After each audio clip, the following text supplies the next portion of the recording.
At dahil nga malapit na akong manganak guys, at talagang iniisip namin ng mabuti kung manganganak na ako, si Habi kailangan kasama niya si ate. So kailangan kasama si ate talaga kapag manganganak na ako, iniisip ko si Macy. So si mama nag-volunteer, sabi niya pwede naming iwan si Macy doon, basta make sure ay meron na siyang gamit. Kung naalala nyo, meron akong binili dati from MAH na bag, color white na may pagka-gray, at pwede siyang mabasa girl. Medyo malaki ang size nun at saka iba yung look.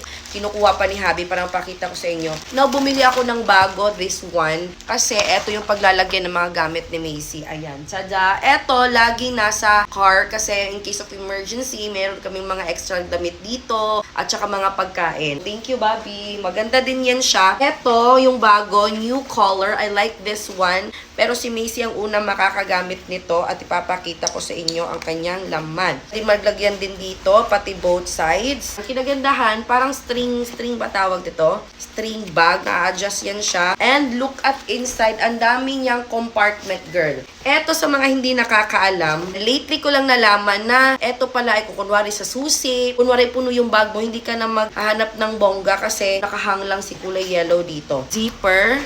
At maganda yung quality nito, girl. Dito din sa likod. Ayan.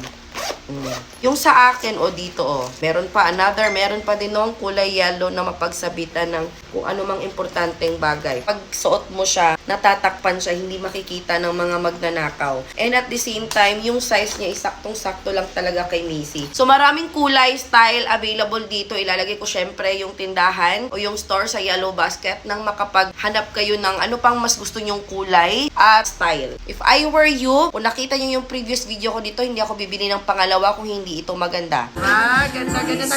Talikod. Yay! Like it? Check out nyo na dyan sa Yellow Basket.